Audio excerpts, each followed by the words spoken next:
أعوذ بالله من الشيطان الرجيم.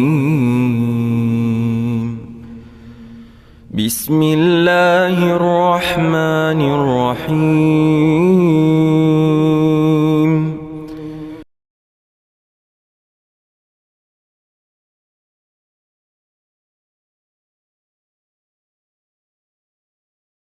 إن الحمد لله نحمده ونستعينه ونستغفره ونعوذ بالله من شرور أنفسنا وسيئات أعمالنا من يهده الله فلا مضل له ومن يضلل فلا هادي له أشهد أن لا إله إلا الله وحده لا شريك له وأشهد أن محمدا عبده ورسوله يا أيها الذين آمنوا اتقوا الله حق تقاته ولا تموتن إلا وأنتم مسلمون يا أيها الناس اتقوا ربكم الذي خلقكم من نفس واحدة وخلق منها زوجها وبث منهما رجالا كثيرا ونساء واتقوا الله الذي تساءلون به والأرحام إن الله كان عليكم رقيبا يا أيها الذين آمنوا اتقوا الله وقولوا قولا سديدا يصلح لكم أعمالكم ويغفر لكم ذنوبكم ومن يطع الله ورسوله فقد فاز فوزا عظيما أما بعد فإن خير الحديث كتاب الله وخير الهدي هدي محمد صلى الله عليه وسلم وشر الأمور محدثاتها وكل محدثة بدعة وكل بدعة ضلالة وكل ضلالة في النار. أعوذ بالله السميع العليم من الشيطان الرجيم من همزه ونفخه ونفثه. سنقرئك فلا تنسى إلا ما شاء الله إنه يعلم الجهر وما يخفى. وقال الله تعالى قل ادعوا الله أو ادعوا الرحمن أيما تدعوا فله الأسماء الحسنى وإن تجهر بصلاتك ولا تخافت بها وابتغ بين ذلك سبيلا. جس موضوع سے متعلق آج گفتگو کرنی ہے وہ یہ کہ ہم جو پنج وقتہ نماز پڑھتے ہیں، فرض نماز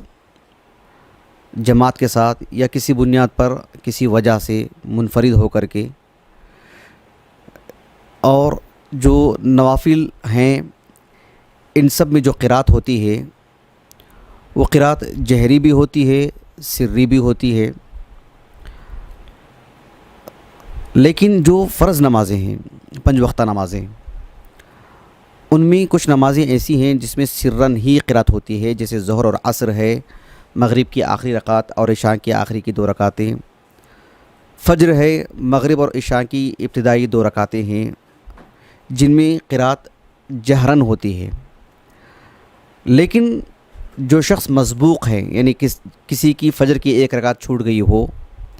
تو وہ اٹھ کر کے جب قرات کرے تو قرات کیسی ہو، جہرن ہو یا سرن، اس لیے کہ نماز تو جہری ہے. اسی طرح سے ایک شخص فجر کی نماز منفرد پڑھنا چاہتا ہے مطلب کسی بنیاد پہ پڑھنے کا اس کو موقع مل گیا، فرض نماز جماعت کے ساتھ نہ مل سکی، منفرد ہے، تو پھر وہ جہری نماز کیسے پڑھے گا، سرن یا جہرن؟ نفل نمازیں ہیں اس میں قرات جہری ہوگی یا سری؟ اس موضوع سے متعلق چونکہ یہ اپنا ایک ذاتی سوال تھا، اپنی نمازوں سے متعلق خود ایک اپنا ایک سوچنا تھا کہ جو ہے لوگ جہری نمازیں منفرد جب پڑھتے ہیں ہو کر کے یا مسبوق رہتے ہیں تو فجر میں یا مغرب کی 2 رکعتیں چھوٹ گئی ہوں تو پھر کیسے پڑھا جائے، سرن کیوں پڑھا جاتا ہے؟ ایک سوال تھا یہ. اور مولانا عبید اللہ مبارک پوری رحمہ اللہ کے فتاوے پر جب میں اپنے کسی اور مناسبت سے نظر ڈال رہا تھا، یہ بھی ایک سوال کسی نے ان سے کیا تھا اور آپ نے ایک جو جواب دیا ہے اس کو رکھ کر کے میں نے کافی چیزیں جو ہے تیاری کی اس معاملے میں کہ امت مسلمہ کو اس جانب توجہ دلائی جائے اور انہیں فائدہ پہنچایا جائے اور شعور و آگاہی کے ساتھ عمل کرنے کی دعوت دی جائے. یہ ایک مقصود تھا اس باب میں. یہ موضوع میں آپ کے سامنے رکھوں گا انشاءاللہ. اس کی کافی شقیں ہیں، ایک ایک شق ایک ایک جز میں آپ کے سامنے رکھوں گا تاکہ موضوع اچھی طرح سمجھ میں آئے. میں نے جو موضوع کا تعارف جو کروایا ہے آپ کے سامنے، اس کے بعد کچھ باتیں آپ کے سامنے رکھوں گا جو ایک تمہیدی طور پر ہوں گی، مقدمے کے طور پر،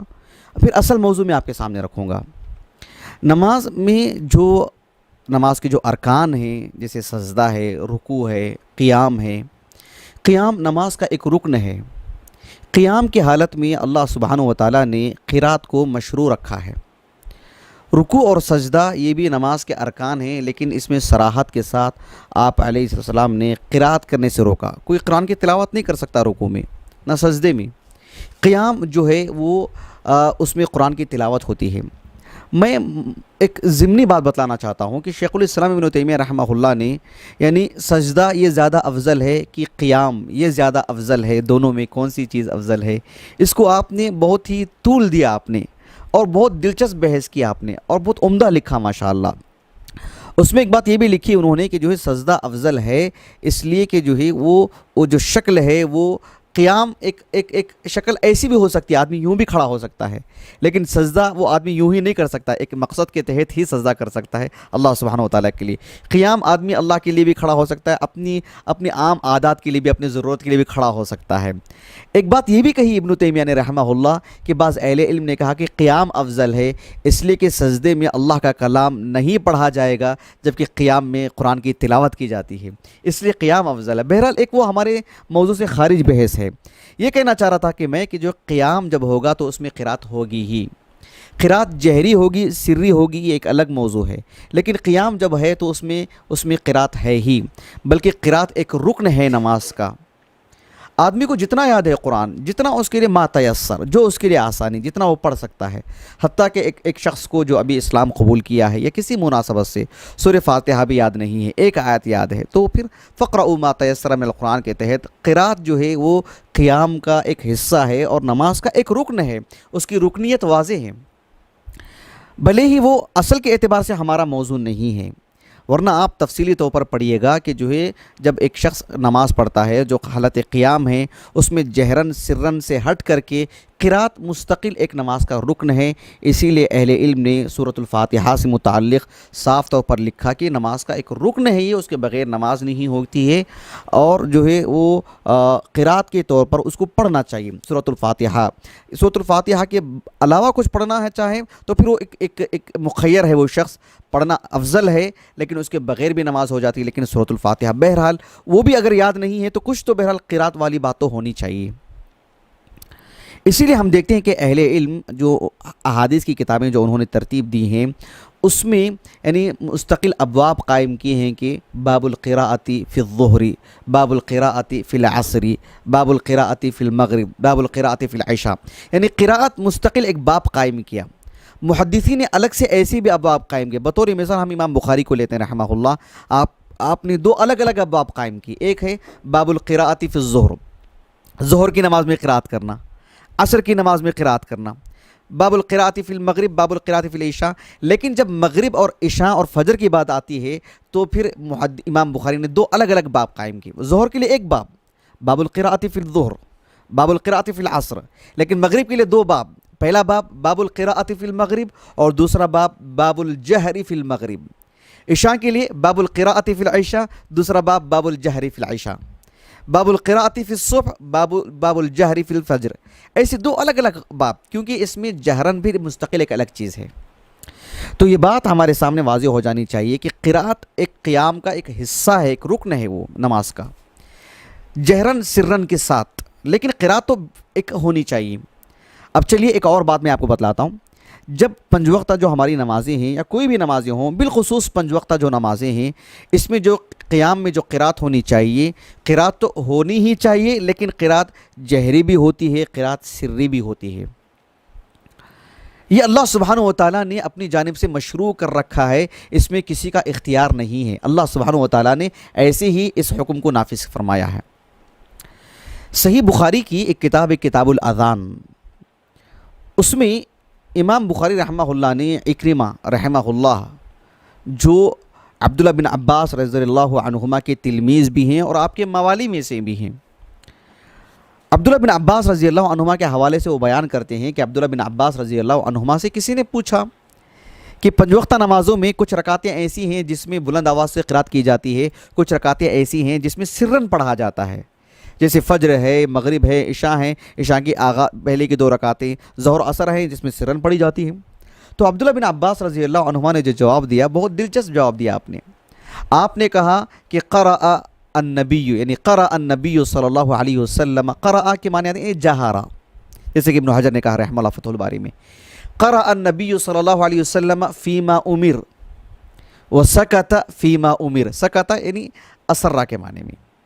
یعنی آپ علیہ السلام نے جہرن وہاں پڑھا ہے جہاں پڑھنے کا اللہ نے حکم دیا ہے، آپ نے نماز میں سرن وہاں اختیار کیا ہے فیما عمر، جہاں اللہ نے آپ کو حکم دیا ہے۔ یہ ایک عام سی بات کی ابن عباس نے رضی اللہ عنہما۔ اس بات کو کہنے کے بعد عبداللہ بن عباس رضی اللہ عنہما نے اس شخص کو 2 آیتیں پڑھ کر کے سنائیں۔ ایک سورہ مریم کی آیت ہے کہ وما کان ربک نسیا، اور دوسری آیت تلاوت کی لقد کان لکم فی رسول اللہ اسوۃ حسنہ۔ یعنی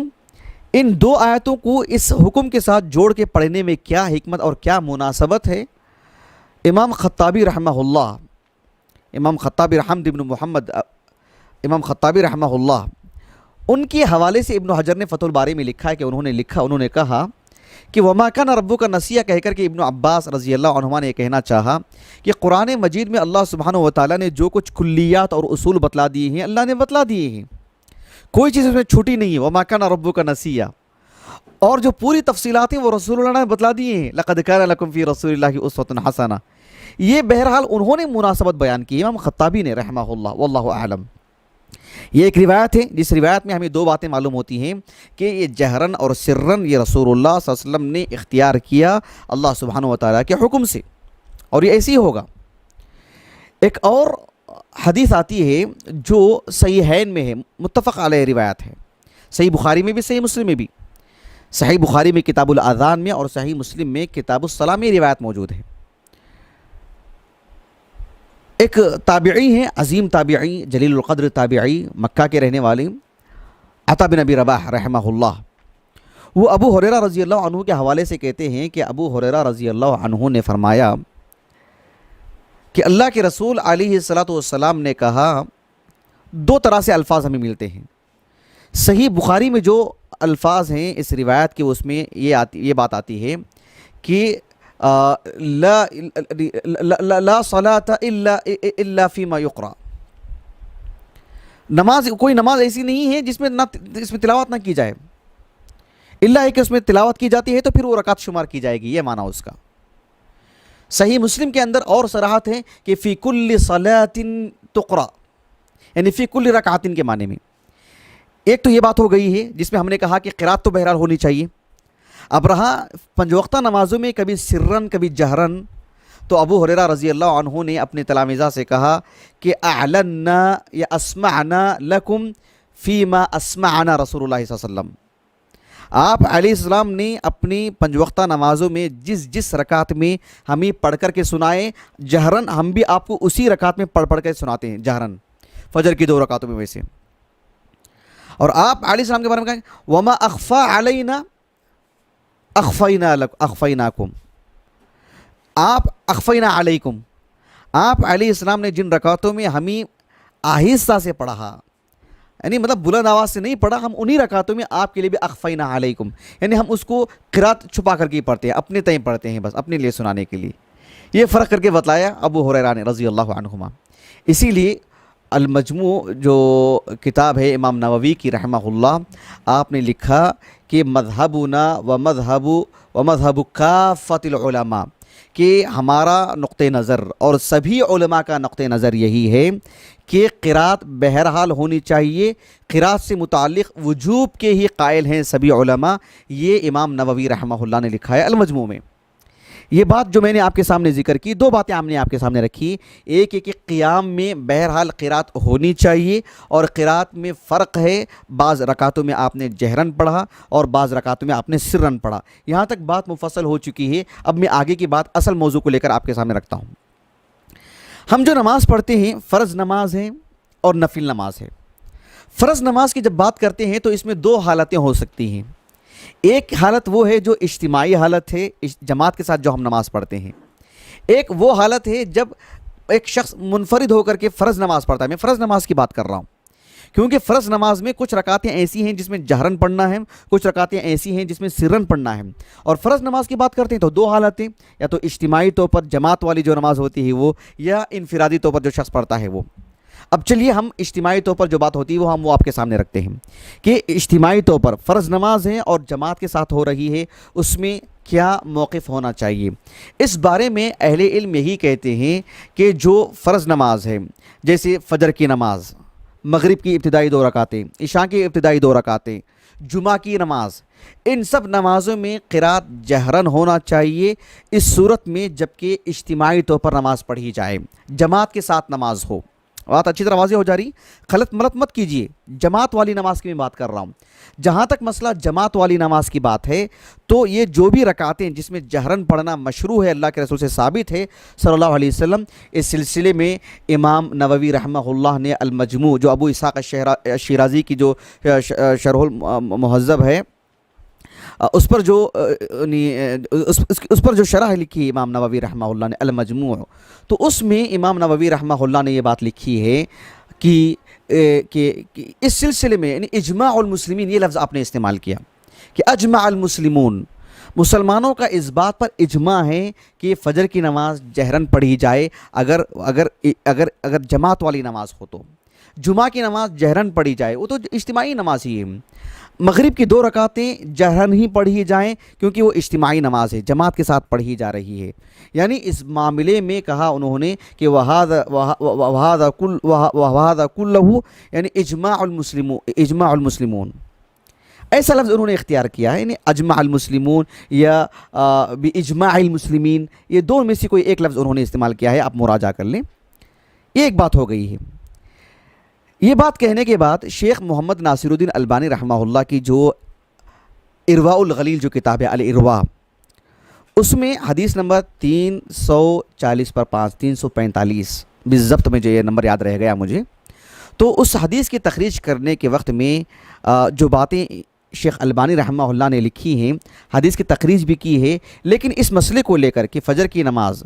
مغرب کی ابتدائی 2 رکعتیں، عشاء کی ابتدائی 2 رکعتیں، جمعہ کی نماز، اس میں جماعت والی جو نماز ہے یہ ایک متفق علیہ معاملہ ہے، مسلمانوں کا اجماع ہے اس بات پر، اس میں امام نووی کا ہو بہو یہ قول بھی نقل کیا ہے شیخ البانی نے رحمہ اللہ المجموع سے۔ ساتھ میں شیخ محمد ناصر الدین البانی رحمہ اللہ نے حافظ ابن حزم رحمہ اللہ کے حوالے سے لکھا ہے، ان کی جو کتاب ہے یا رسالہ ہے مراتب الاجماع، میں نے کبھی کتابی شکل میں وہ کتاب نہیں دیکھی ہے، المکتبۃ الشاملہ میں بھی نہیں ہے، البتہ اس کا جو غلاف ہے میں نے اس کو امیجز میں جا کر کے دیکھا، میں وہ کتاب مطبوع ہے، تو اس حوالے سے شیخ محمد ناصر البانی رحمہ اللہ نے ابن حزم کے حوالے سے لکھا ہے کہ مراتب الاجماع ان کی جو کتاب ہے اس میں بھی اس معاملے کو وہ مسلمانوں کا اجماع قرار دیا ہے کہ فجر کی نماز میں مغرب کی 2 رکعت جو ابتدائی ہیں اس میں جماعت والی نماز ہو تو جہرن ہی پڑھنا چاہیے، اس باب میں مسلمانوں کا اجماع ہے۔ شیخ محمد ناصر الدین البانی رحمہ اللہ نے لکھا کہ وہ اقرہ شیخ الاسلام ابن تیمیہ رحمہ اللہ نے بھی اس کی تائید کی اور آپ نے اس کو درست قرار دیا، لیکن کہاں درست قرار دیا اس کا حوالہ انہوں نے نہیں لکھا ہے، یقیناً جو ہے مجموع الفتاوی یا کسی اور مستقل اجماع پر جو آپ کا رسالہ ہے اس میں لکھا ہوگا، میں نے مراجعہ نہیں کیا۔ شیخ البانی رحمہ اللہ کے حوالے سے اتنی بات ہے۔ ابن قدامہ رحمہ اللہ الموفق ابن قدامہ رحمہ اللہ ان کی جو کتاب ہے المغنی، اس میں انہوں نے لکھا ہے کہ الجہر فی مواضع الجہر والاسرار فی مواضع الاسرار مجمع علی استحبابہ، یہ ابن قدامہ کے الفاظ ہیں رحمہ اللہ۔ ابن قدامہ رحمہ اللہ نے لکھا ہے کہ جو نمازیں یعنی جو رکعتیں فرض نماز میں، فرض نماز کی بات ہے، فرض نماز کی بات ہے اور جماعت کے ساتھ ہو تبھی کی بات ہے، اس بات پر اجماع ہے کہ جہاں الجہر فی موضع الجہر فی موضع الجہر والاسرار فی موضع الاسرار، جہاں جہر ہے وہاں جہر، اور جہاں اسرار ہے، جہاں قرات کو پس کر کے پڑھنا چاہیے ویسے ہی پڑھنا چاہیے، مجمع علی استحبابہ ولم یختلف المسلمون، ایسے انہوں نے لکھا ہے کہ مسلمانوں کا اس میں اختلافی نہیں ہے، مجمع علیہ مسئلہ ہے۔ یہاں تک بات ہو گئی۔ یہ جو جہر والی بات ہے فرض نمازوں میں، یہ صرف امام ہو تبھی، منفرد کے لیے نہیں، اس لیے کہ ابن قدامہ رحمہ اللہ نے لکھا کہ وَهَذَا مَشْرُوعٌ فِي حَقِّ الْإِمَامِ وَلَا يُشْرَعَ فِي الْمَأْمُومِ، ایسے لکھا ہے ابن قدامہ نے رحمہ اللہ، یہ صرف امام کے لیے، جماعت والی نماز ہو تب۔ امام نووی رحمہ اللہ نے بھی المجموع میں لکھا کہ وَهَذَا حُكْمُ الْإِمَامِ، یہ امام کے لیے، یعنی بھلے ہی 2 لوگ پڑھ رہے ہیں تب، جب امام کی بات آتی ہے، امامت کی بات آتی ہے، جماعت کی بات آتی ہے، تب منفرد کے لیے بات ایسی نہیں ہے۔ ولا یشرع فی حق المأموم فی المأموم، یہ ابن قدامہ کے الفاظ ہیں، اور امام نووی نے لکھا کہ وہذا حکم الامام، مولانا عبیداللہ مبارک پوری رحمہ اللہ کے جو فتاوے ہیں، فتاوی شیخ الحدیث مبارک پوری جو مطبوع ہیں، 2 جلدوں میں ہے ہمارے پاس، ابھی تو غالباً 5 جلدوں میں چھپے ہیں، 2 جلدوں والا جو نسخہ ہے ہمارے پاس، اس میں مولانا عبیداللہ مبارک پوری رحمہ اللہ نے لکھا کہ جہر، ان کے الفاظ ہیں، جہر یہ جو بلند آواز سے قرات کرتے ہیں، یہ خصائص امامت و جماعت سے ہے کہتے ہیں، یعنی جہری جو قرات ہے یہ بس امامت سے اس کا تعلق ہے، جماعت والی نمازوں سے اس کا تعلق ہے، فرض نمازوں میں، منفرد کے لیے نہیں۔ میں سمجھتا ہوں یہ بھی بات واضح ہو گئی ہوگی۔ فرض نماز بھی ہو لیکن منفرد ہو تو اس کے حق میں یہ مشروع نہیں ہے، اس کے لیے یہ واجبات میں سے نہیں ہے، وہ مخیر ہے، اس کے لیے اختیار ہے۔ ابن قدامہ رحمہ اللہ نے لکھا کہ اگر فرض نماز ہے لیکن منفرد ہو کوئی شخص، اکیلا کوئی پڑھ رہا ہے، تو اس کے لیے فرض نماز میں فجر کی نماز ہی کیوں نہ ہو، مغرب اور عشاء کی نماز ہی کیوں نہ ہو، اس کے لیے اختیار ہے، چاہے تو وہ بلند آواز سے پڑھے، چاہے تو وہ سرن پڑھے۔ ایک عظیم عالم دین ہے ابو بکر احمد بن محمد الاسرم کے نام سے معروف ہیں، امام احمد بن حنبل رحمہ اللہ کے تلمیذ خاص، 261 ہجری سن وفات ہے، بہت ذہین، اتنے ذہین ماشاء اللہ کہ یحییٰ بن معین رحمہ اللہ کہا کرتے تھے کہ مجھے لگتا ہے کہ ان کی والد یا والدہ دونوں میں سے کوئی جن ہوں گے، یعنی یہ تعجب کا اظہار کرنے کے لیے کہا انہوں نے کہ اتنا غضب کا حافظہ اور اتنی غضب کی صلاحیت تھی ان کے اندر، ابو بکر الاسرم رحمہ اللہ کے اندر۔ وہ کہتے ہیں کہ میں نے احمد ابن یہ بات جو ہے امام ابن قدامہ رحمہ اللہ نے المغنی میں ذکر فرمایا ہے کہ وہ کہتے ہیں کہ میں نے احمد بن حنبل رحمہ اللہ سے پوچھا کہ ایک شخص ہے جو جماعت کی نماز پڑھ رہا تھا، ہوا ایسے کہ اس کی 1 رکعت یا 2 رکعت چھوٹ گئی تھی، اور جہری نماز جیسے مان لیجئے کہ فجر کی نماز ہے، 1 رکعت چھوٹ گئی اس کی، وہ اٹھ کے اگر پڑھنا چاہے تو یجہر ام یخافت، وہ بلند آواز سے پڑھے گا کہ جو ہے پست آواز کر کے پڑھے گا، فرض نماز ہے لیکن تھا مسبوق، جیسے فرض نماز جو فجر کی نماز تھی، 1 رکعت چھوٹ گئی اس کی، کیسے پڑھے گا وہ؟ احمد بن حنبل رحمہ اللہ نے کہا کہ انشاء جہر، الفاظ پہ غور کیجئے آپ، انشاء جہر و انشاء خافت و انما الجہر للجماعہ، یہ پوری بات ہے احمد بن حنبل رحمہ اللہ کی کہ جہر تو جماعت کے لیے خاص اس کے خصائص میں سے ہے۔ اب مسبوق ہے وہ، بھلے ہی فجر کی نماز پڑھ رہا تھا امام کے ساتھ، 1 رکعت چھٹ گئی تھی، اب اٹھ کے پڑھنے کی وجہ سے مسبوق ہے، اکیلا پڑھ رہا ہے، اب اس کے لیے اختیار ہے، چاہے تو بلند آواز سے پڑھے چاہے تو پست آواز سے پڑھے، کیونکہ جہرن پڑھنا تو وہ امامت کے خصائص میں سے، جماعت کی نماز کے خصائص میں سے۔ ابو بکر علیہ السلام رحمہ اللہ کہتے ہیں کہ میں نے یہ بھی دریافت کیا کہ ایک شخص فجر کی نماز، مغرب کی نماز یا عشاء کی نماز وہ سرے سے ہی اکیلے پڑھ رہا ہے، منفرد ہو کے پڑھ رہا ہے، تبھی بھی احمد بن حنبل رحمہ اللہ نے یہی جواب دیا کہ انشاء جہر و انشاء خافت و انما الجہر للجماعہ، یہی بات احمد بن حنبل نے کہی رحمہ اللہ۔ مولانا عبیداللہ مبارک پوری رحمہ اللہ نے بھی یہی بات لکھی ہے کہ یہ فرض نماز اگر کوئی مسبوق ہے، جیسے مغرب عشاء میں یا فجر میں مسبوق ہے، یا منفرد ہی ہے، سرے سے الگ سے ہی پڑھ رہا ہے شروع سے ہی،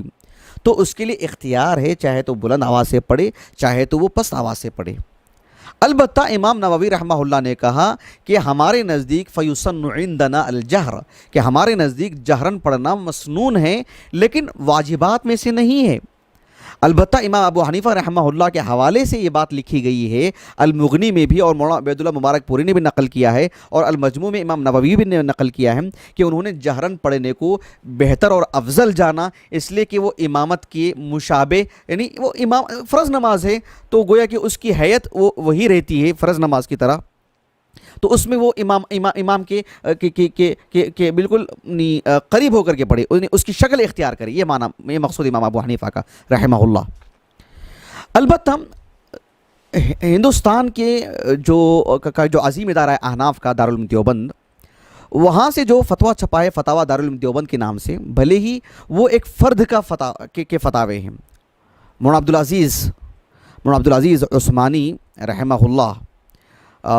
ان کے وہ فتاوے ہیں، لیکن بعد میں فتاویٰ دارالعلوم دیوبند کے نام سے معروف ہے، وہ ان کا اپنا فتویٰ ہے وہ، لیکن وہ دارالعلوم دیوبند کی نمائندگی کرتے ہیں وہ فتاوے۔ اس میں انہوں نے ایک سوال آیا تھا ان سے کہ مسبوق کیسے قرات کرے، جہرن کی سرن، جیسے مان لیجئے کہ فجر کی نماز لے لیں، تو انہوں نے یہی کہا کہ جو ہے جہرن بھی پڑھ سکتا ہے، سرن بھی پڑھ سکتا ہے، البتہ افضل یہ ہے کہ وہ جہرن پڑھے، ایسے انہوں نے لکھا ہے۔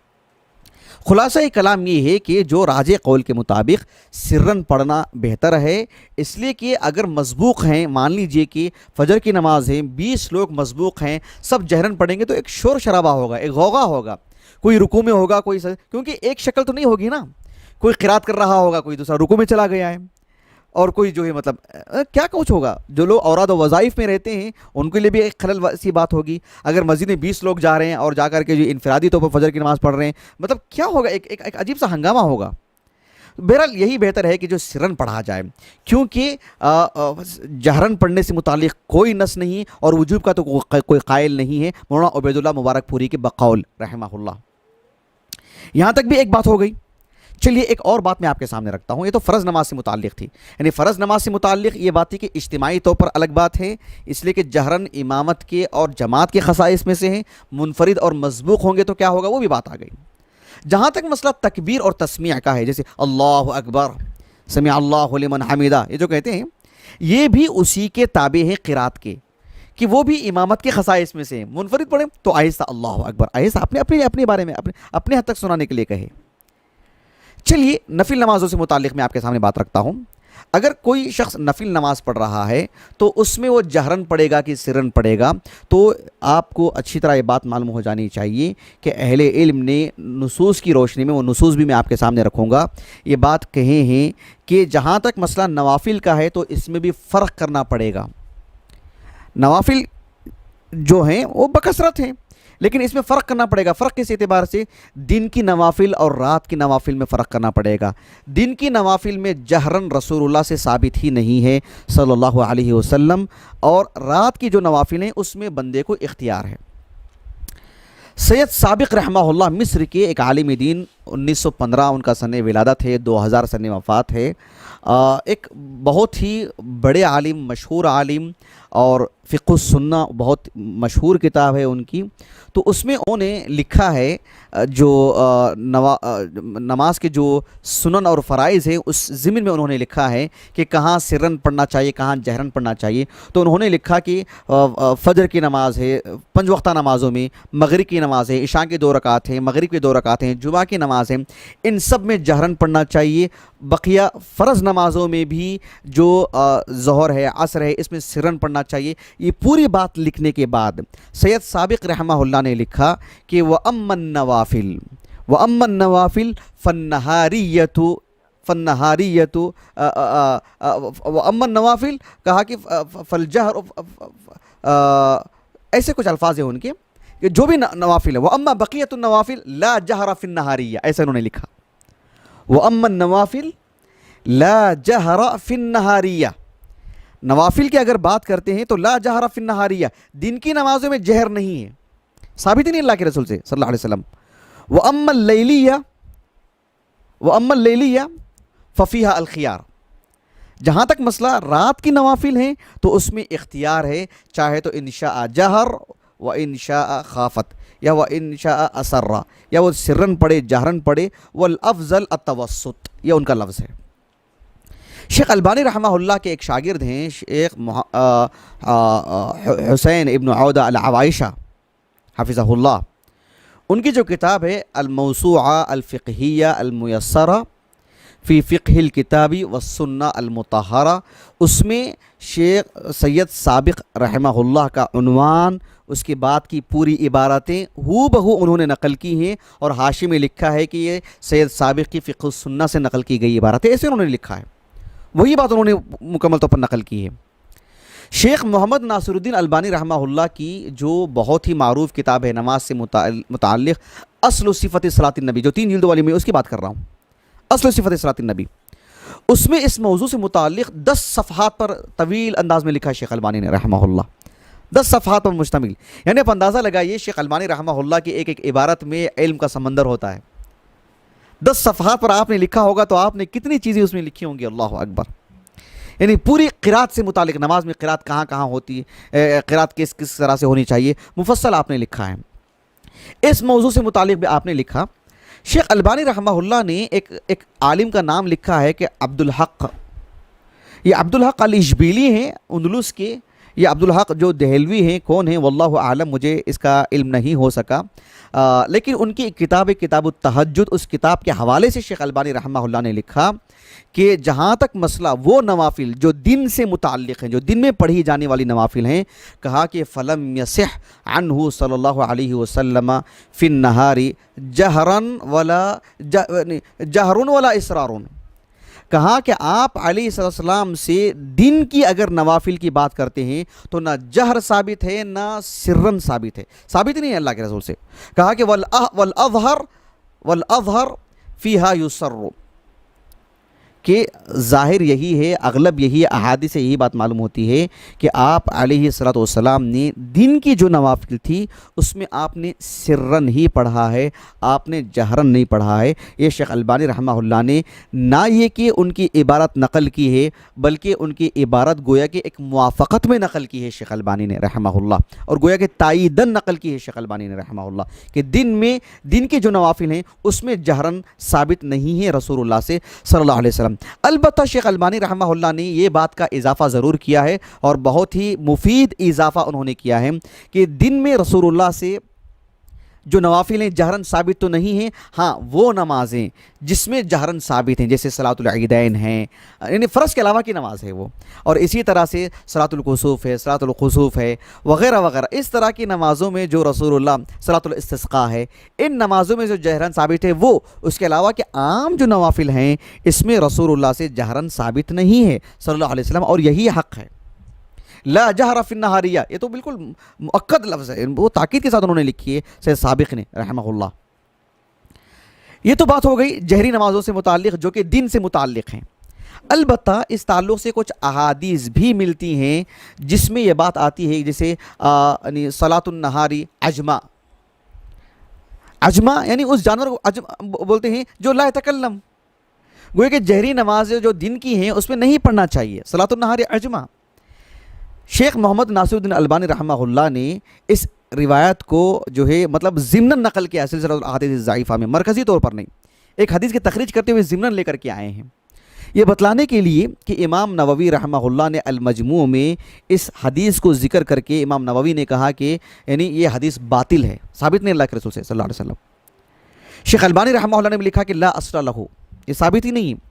ابن الجوزی پر رد کرتے ہوئے لکھا شیخ البانی رحمہ اللہ نے کہ ابن الجوزی رحمہ اللہ نے جو کتاب الموضوعات انہوں نے لکھی، موضوع روایتوں کو اکٹھا کیا، لیکن آپ خود بھی تلبیس ابلیس وغیرہ میں کبھی کبھار موضوع روایتیں بھی لا لی ہیں، اس میں سے صلاۃ النہار عجمہ بھی لا لی ہیں، یہ کہنے کے لیے رد کیا ہے شیخ البانی نے رحمہ اللہ. حافظ ابن خزیمہ رحمہ اللہ نے ان کی جو صحیح ابن خزیمہ ہیں اس میں باب ہی میں رد کیا ہے کہ جو بعض تابعین نے صلاۃ النہار عجمہ کہا یہ غلط چیز ہے. یہ بعض دن کی نفل نمازوں میں جہرن بھی ثابت ہے رسول اللہ سے، ایسے لکھا ابن خزیمہ نے رحمہ اللہ، وہی صلاۃ الاستسقاء وغیرہ. تو آپ علیہ السلام سے یہ صلاۃ النہار عجمہ والی اس طرح کی روایتیں ثابت نہیں ہیں، یہ روایتیں رسول اللہ کی نہیں ہیں صلی اللہ علیہ وسلم. ابو بکر ابن ابی شیبہ رحمہ اللہ نے المصنف میں مستقل ایسا عنوان ہی قائم کیا ہے کہ دن کی نمازوں میں جو نفل ہیں اس میں جہرن قرات کرنا،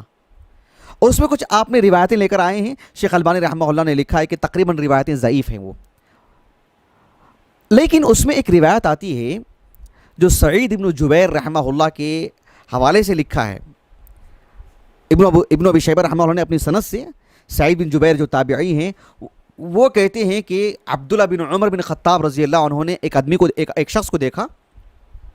دن میں نفل نماز پڑھ رہا ہے اور جہرن قرات کر رہا ہے. نماز ہو جانے کے بعد عبداللہ بن عمر رضی اللہ عنہ نے اس آدمی کو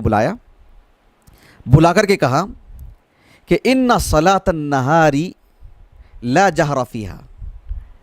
فاسر فی قراءتک، کہ دن کی جو نفل نمازیں ہیں اس میں بلند آواز سے نہیں پڑھا جاتا ہے، پست آواز سے پڑھا کرو. یہ روایت صحیح ہے سندن. اور مصنف ابن ابی شیبہ جو 35 جلدوں میں جو فی الحال جو کنوز اشبیلیہ سے جو یعنی مطبوع ہیں، جو شیخ سعد الشثری حفظہ اللہ کی تحقیق سے چھپی، انہوں نے اس روایت کو صحیح کہا ہے. شیخ البانی رحمہ اللہ نے سلسلۃ الاحادیث الضعیفہ میں اس روایت کو لے کر آئے ہیں، اور اس روایت کو نہ کہ صرف صحیح کہا ہے بلکہ آپ نے صاف لفظوں میں کہا کہ وَهَذَا الْأَثَرُ يَنْبَغِي الْأَخْذُ بِهَا لمطابقته للسنہ الثابتہ عن النبی صلی اللہ علیہ وسلم. کہا کہ یہ روایت بالکل صحیح سند سے ثابت ہے اور موافق سنت ہے، اس کو جو جم کے پکڑنا چاہیے، اس کو مطلب اپنے عمل میں لانا چاہیے کہ دن کی نفل نمازوں میں جہرن نہیں پڑھنا چاہیے الا کہ جو اللہ کے طرف سے ثابت ہے وہ صلی اللہ علیہ وسلم. بہرحال یہ دن کی نمازوں سے متعلق بات تھی.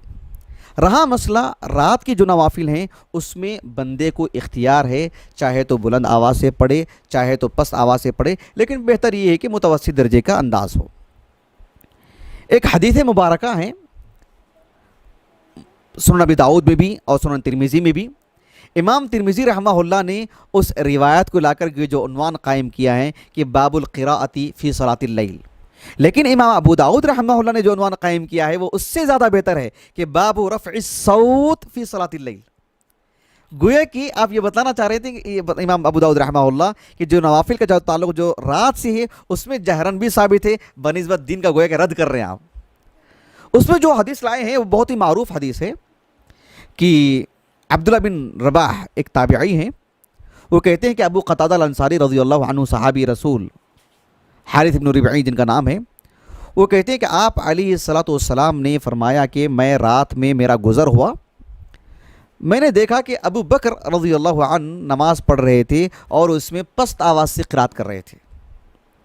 اور عمر سے بھی میں نے گزرا، وہاں سے بھی میرا گزر ہوا، وہ تھوڑی بلند آواز سے قرات کر رہے تھے. صبح کے ہونے کے بعد جب سب اللہ کے رسول کے پاس جمع ہوئے تو آپ علیہ السلام نے فرمایا کہ ابو بکر آپ نے آواز کو آپ نے کچھ پست کر کے پڑھا، مطلب آہستہ سے آپ نے تلاوت کر رہے تھے نماز میں، نفل نماز تھی وہ. ابو بکر صدیق رضی اللہ عنہ نے کہا اسمعت من ناجیت، جس سے میری مناجات ہے، جس سے میں بات کر رہا ہوں، میں نے اس کے لیے سنانے کے لیے پڑھ رہا تھا اور وہ میرے لیے کافی ہے، جس سے میں نے آہستہ پڑھا. عمر سے پوچھا تو انہوں نے کہا، عمر بن خطاب رضی اللہ عنہ نے کہا کہ میں دو وجہ سے بلند آواز سے پڑھا. ایک لے کے اوقظ الوسنان، تاکہ سوئے ہوئے لوگوں کو میں جگاؤں، وہ اطرد الشیطان، شیطان کو میں یہاں سے بھگاؤں، اس لیے میں نے بلند آواز سے پڑھا. آپ علیہ السلام نے ابو بکر صدیق رضی اللہ عنہ سے کہا کہ ارفع صوتک شیئا، اور عمر بن خطاب سے کہا اخفض صوتک شیئا، تم کچھ بلند آواز سے پڑھ لیا کرو، تم کچھ پست آواز کر لیا کیجیے. اسی لیے سید سابق رحمہ اللہ نے کہا کہ جو رات کی جو نفل نمازیں ہیں اس میں اختیار ضرور ہے، لیکن والافضل التوسط، متوسط درجے کی آواز ہونی چاہیے. خلاصہ کلام کیا ہے اس پورے درس کا کہ جو فرض نمازیں ہیں جس میں جہاں جہرن پڑھنا چاہیے جہرن نہیں پڑھنا چاہیے، وہ باجماع المسلمین امام نووی کے قول کے مطابق جہاں سرن ہے وہاں سرن ہی پڑھنا چاہیے، لیکن اس کا تعلق صرف جماعت سے ہونے والی نماز ہے. ایک شخص کی امامت میں پڑھی جانے والی نماز سے ہی متعلق ہے، امامت سے اس کا تعلق ہے. یشرع فی حق الامام ولا یشرع فی المأموم، ابن خدامہ کے الفاظ میں رحمہ اللہ. اگر کوئی شخص مسبوق ہے، بھلے ہی جیسے فرض نماز ہے اور وہ بھی یعنی فجر کی نماز رکھ لیں جس میں قرات جہری ہوتی ہے، لیکن وہ مسبوق ہے، ایک رکعت ان کی چوک گئی تھی، وہ اٹھ کے پڑھنا چاہتے ہیں تو پھر ان کے لیے اختیار ضرور ہے، لیکن بہتر ہے کہ وہ پست آواز سے پڑھیں، سرن پڑھیں. منفرد بھی پڑھنا چاہتے ہیں سرن پڑھیں. نفل نماز کی اگر بات کرتے ہیں تو پھر اگر وہ دن کی ہوں تو لا جہر فی النہاریہ، اگر رات کی ہوں تو اختیار ہے، لیکن بہتر ہے کہ التوسط ہو. ہماری خواتین کو ہم دیکھتے ہیں گھروں میں نماز پڑھتی ہیں، فجر کی نماز بھی سرن پڑھتی ہیں، ظہر بھی سرن پڑھتی ہیں، عشاء بھی سرن پڑھتی ہیں، مغرب بھی سرن پڑھتی ہیں، کل کی کل نمازیں وہ سرن پڑھتی ہیں، یعنی کوئی نماز ان کی جہری ہوتی ہی نہیں ہے. بہرحال ان کا معاملہ درست ہے، عمل درست ہے، لیکن اس علم کی روشنی میں جو انجام دیں تو اس پر اجر ملے گا انشاءاللہ، شعور آئے گا اس کے اندر. ہم دیکھتے ہیں کہ مسبوق جتنے بھی ہوتے ہیں وہ سب سرن ہی پڑھتے ہیں، لیکن بس علم کی روشنی میں ابھی سرن پڑھیں. منفرد لوگ جتنے بھی ہوتے ہیں سرن ہی پڑھتے ہیں، بس علم کی روشنی میں سرن پڑھیں. بہرحال یہ اس موضوع سے متعلق کچھ باتیں میں نے آپ کے سامنے رکھنا مناسب سمجھا. اس سے متعلق کوئی سوال ہو تو آپ بتلائیے، ورنہ ہم اپنا درس کو ختم کر دیں گے انشاءاللہ. اس موضوع سے متعلق کوئی سوال وغیرہ ہے؟ میں سمجھتا ہوں بالکل واضح ہے نا. بارک اللہ فیکم جمیعا وفقکم اللہ و ایایا. سبحانک اللہم و بحمدک اشہد ان لا الہ الا انت استغفرک و اتوب الیک.